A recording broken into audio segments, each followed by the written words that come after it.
Ivanov.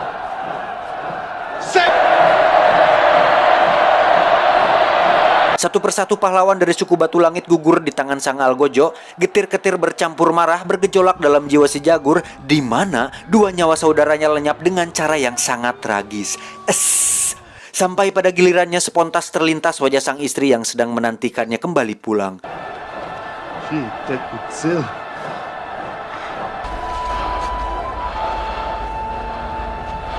Ketika detik-detik eksekusi, tiba-tiba terjadi gerhana matahari total.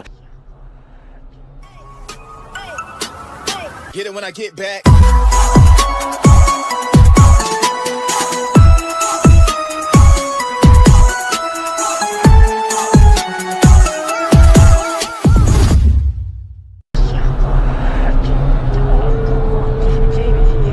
Di mana siang itu seketika menjadi gelap. Ribuan massa di bawah piramida seperti ketakutan, bahkan seorang dukun kerajaan pun panik dan mengisyaratkan bahwa di sana telah terjadi sebuah keajaiban.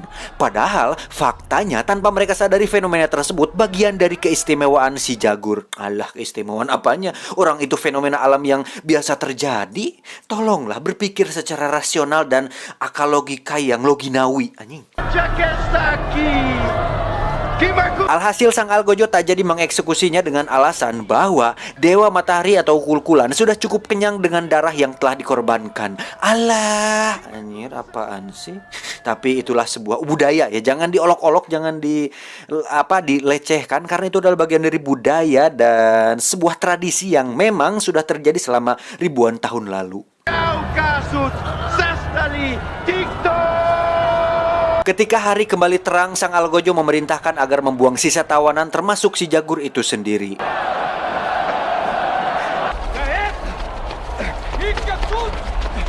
Singkat cerita, mereka dibawa Kapten Bargola dan konco-konconya ke sebuah lapang di mana merupakan tempat prajurit suku Maya berlatih ketangkasan perang. Dengan dalih akan dibebaskan, si Jagur dan yang lainnya dipaksa berlari melintasi lapangan tersebut menuju hutan di seberangnya. Padahal, sebenarnya mereka hanya akan dijadikan objek latihan tembak sampai mati. Dan jika ada yang berhasil lolos, mereka telah disediakan seorang eksekutor yang siap menghadang kemudian membantainya.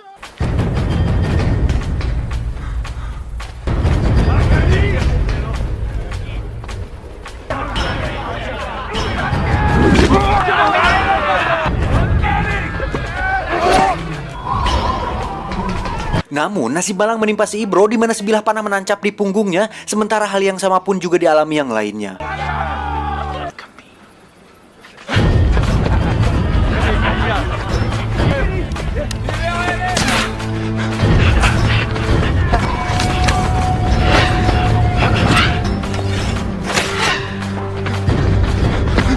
Si Jagur adalah satu-satunya yang mampu bertahan hidup meskipun sebuah lembing telah memanggang dadanya. Dengan kelebihan yang dimilikinya, dia mampu mematahkan mata lembing dan menghujamkannya di leher sang eksekutor yang merupakan anak si Bargola. Melihat anaknya pelimpungan dan tersungkur, spontan si Bargola berlari menghampirinya.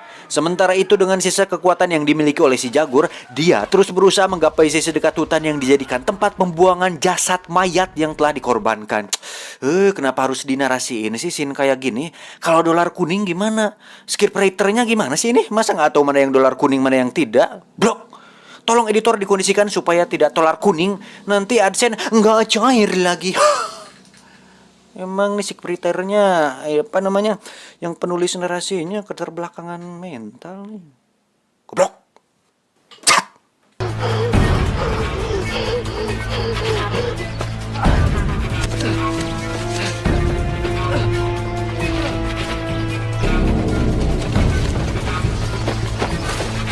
Akibat luka yang cukup parah, si Jagur mulai kehabisan tenaga sehingga dia memilih bersembunyi di atas pohon besar sekaligus mengelabui pengejaran Bargola dan kawan-kawan.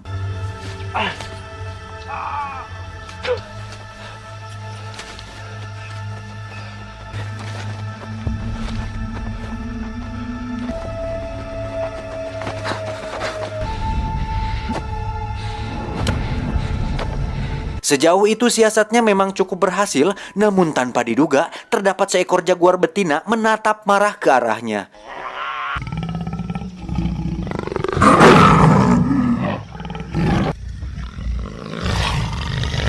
Dengan sangat terdesak, kini si Jagur harus beradu cepat bersama hewan buas yang terkenal gesit ini. Di sini keistimewaan si Jagur mulai terlihat jelas ketika hewan itu tak mampu mengalahkan kecepatannya. Terbukti ketika dia berada beberapa meter mengungguli kecepatan lari Jaguar itu.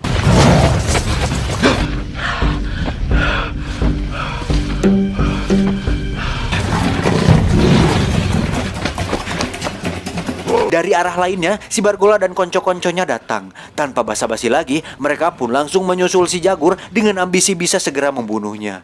Alhasil hewan buas itu langsung menerkam siapa saja yang ada di hadapannya.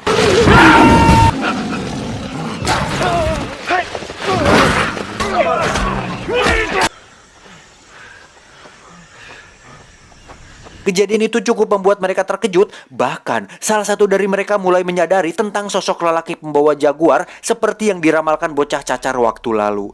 Namun dengan tegas si Bargola menyanggah opini tersebut, lantas kembali mengajak para konco kembali melanjutkan perburuannya.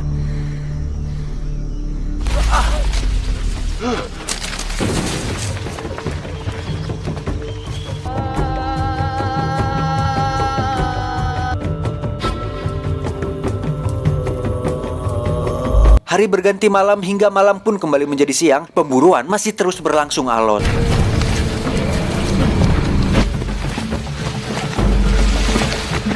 Sampai akhirnya mereka dihadang derasnya sungai dan curamnya air terjun yang memisahkan mereka dengan hutan batu langit.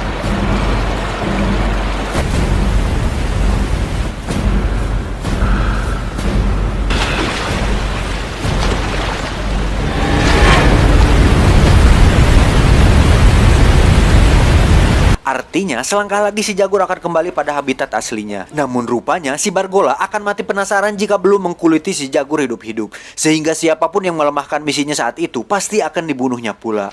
Terpaksa, para prajurit yang tersisa harus mengikuti instruksi pimpinannya, sekalipun harus nganclok dari atas jungkrang. Kok jungkrang anjing? Gimana sih nulis? Nyeng, scriptwriternya bangsat. Jurang dong, bukan jungkrang.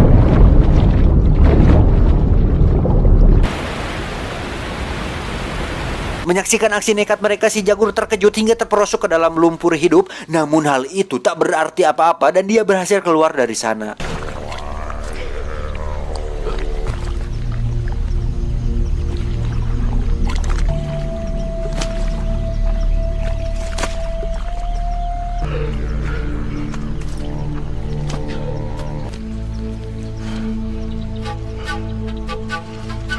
Selama dia berada di kawasan hutan batu langit, apapun pasti akan dilaluinya karena dia adalah seorang jaguar pau, di mana jiwanya telah beranjing. Motor lagi bangsat. Selama dia berada di kawasan hutan batu langit, apapun pasti akan dilaluinya karena dia adalah seorang jaguar pau, di mana jiwanya telah benar-benar menyatu dengan hutan batu langit. Nggak lebay juga si anjing. Dari situ si Jaguar mulai beringas dan seperti telah siap untuk melakukan perlawanan. Tak lama pasukan si Bargola tiba di sana. Tidak tanggung-tanggung, mereka langsung disambutnya dengan lemparan granat ala-ala Jaguar pau. Alhasil mereka papuket menahan gempuran serangan penyengat yang bernama ilmiah Apis dorsata, kalau Kapten Jack Sparrow menyebutnya dengan odeng. Anjing. Kok odeng si anjing malah jadi odeng bangsa.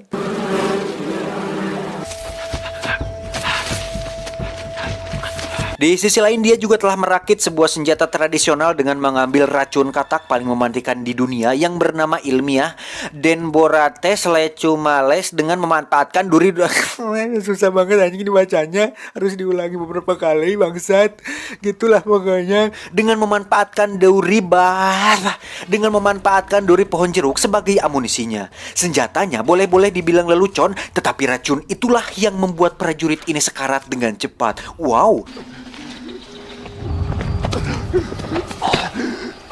Insiden itu memaksa si Bolide berbalik arah untuk memeriksanya. Dan ternyata di sana si Jagur sudah bersiap untuk segera menyerangnya.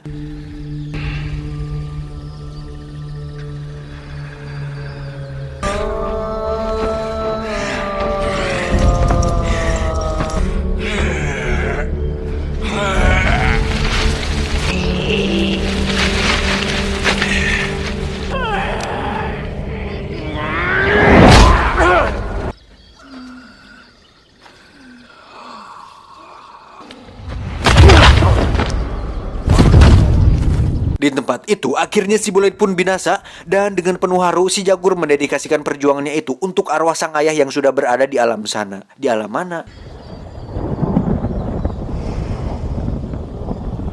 Deras hujan menyadarkan si Jagur akan istri dan anaknya, lantas dia pun lari ke arah lorong untuk menemui mereka di sana. Ternyata mereka masih bertahan hidup di sana meskipun kondisi kandungan yang semakin membesar dan curahan air hujan yang mulai merendam bagian tubuh mereka.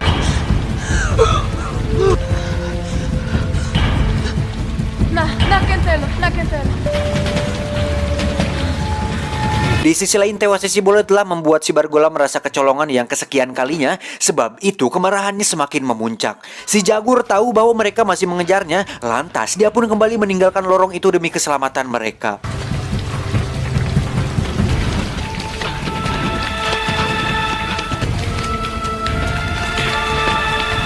Tiba di suatu tempat, tak lama kemudian si Bargola datang langsung melesahkan tembakan panahnya. Sial, dia tidak tahu bahwa ternyata si Jagur telah mempersiapkan sebuah perangkap mematikan.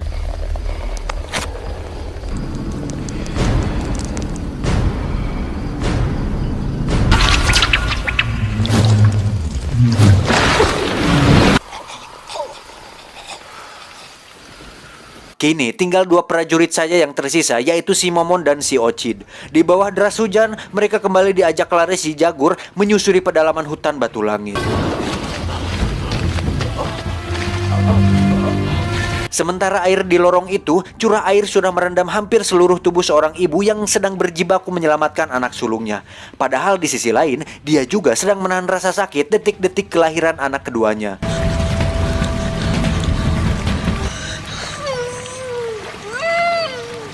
Sedangkan pedih luka yang menjalar di tubuh si Jaguar mengakhiri pelariannya di pinggiran sebuah pantai. Namun anehnya, si Momon dan si Ocid justru terlihat memperhatikan segerombolan sekoci yang datang dan berusaha mendekatinya.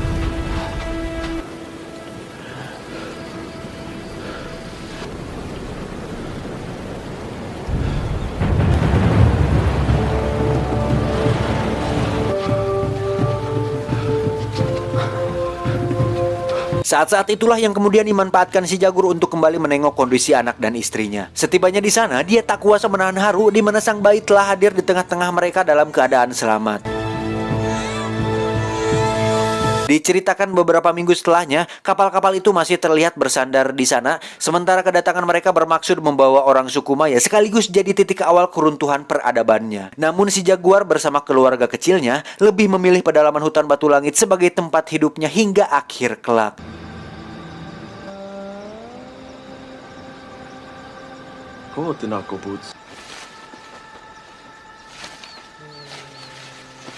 Tamat, ending yang sangat mentapirkan.